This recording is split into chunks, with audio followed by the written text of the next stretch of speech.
بسم اللہ الرحمن الرحیم۔ شروع اللہ کے نام سے جو بڑا مہربان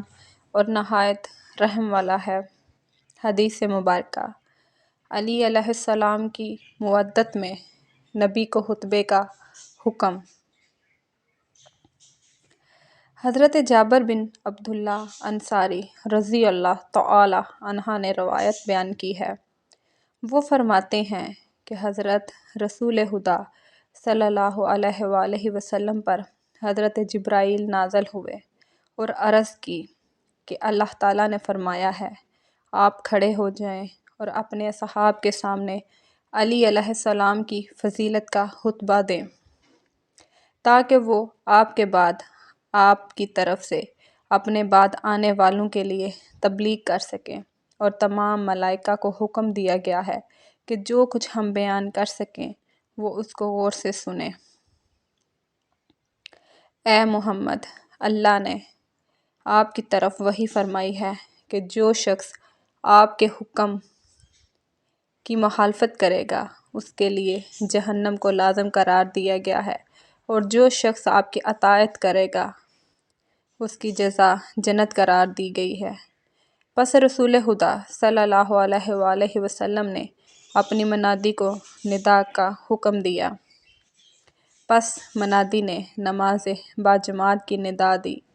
پس لوگ جمع ہو گئے اور رسول خدا اپنے گھر سے باہر تشریف لائے اور منبر پر تشریف لے گئے، اور جو سب سے پہلے کلمات آپ نے ادا فرمائے وہ یوں تھے: اعوذ باللہ من الشیطان الرجیم، بسم اللہ الرحمن الرحیم۔ اور پھر فرمایا: اے لوگو، میں بشیر ہوں، بشارت دینے والا، میں نذیر ہوں یعنی ڈرانے والا،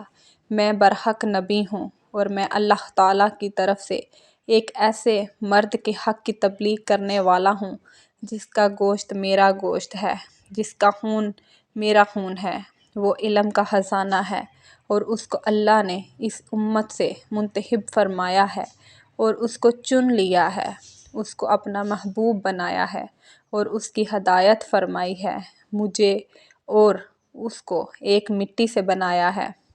پس مجھے اس نے رسالت کے ساتھ فضیلت عطا فرمائی ہے اور اس کو میری تبلیغ کی فضیلت عطا فرمائی ہے۔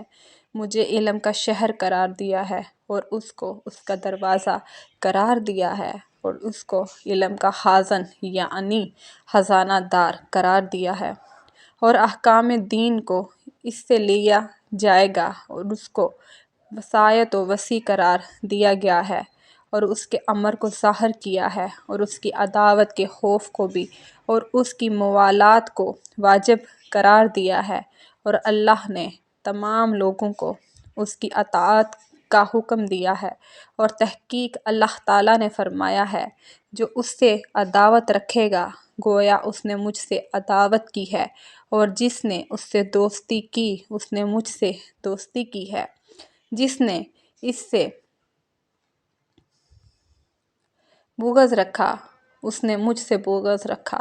جس نے اس کی مخالفت کی اس نے میری مخالفت کی، اور جس نے اس کی نافرمانی کی اس نے میری نافرمانی کی، اور جس نے اس کو اذیت دی اس نے مجھے اذیت دی،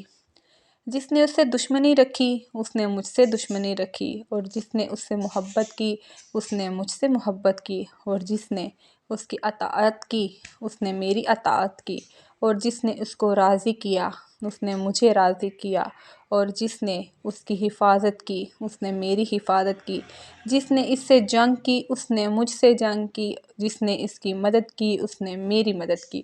اور جس نے اس کا ارادہ کیا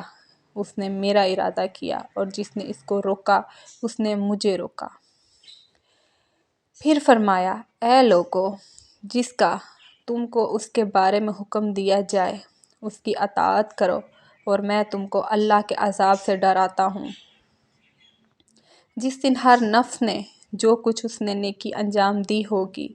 اس کو وہ اپنے سامنے پائے گا، اور جو کچھ اس نے برا کام کیا ہوگا اس کو بھی اپنے سامنے پائے گا، اور وہ خواہش کرے گا کہ اس کے اور اس کے عمل کے درمیان بہت زیادہ دوری ہو جائے، اور اللہ تم کو اپنے آپ سے ڈراتا ہے۔ رسول خدا صلی اللہ علیہ وآلہ وسلم نے امیر المومنین علی ابن ابی طالب کا ہاتھ پکڑا اور فرمایا،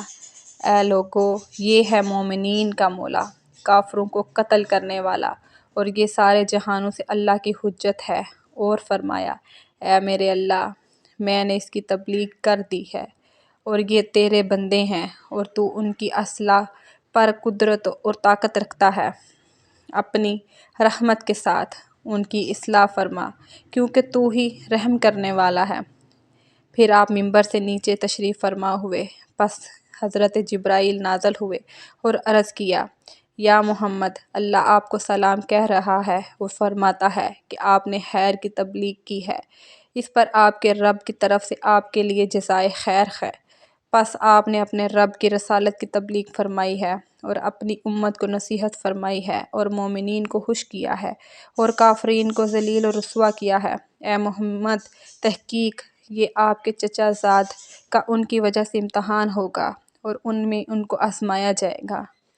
اللہم صلی علی محمد وآل محمد وعجل فرجہم۔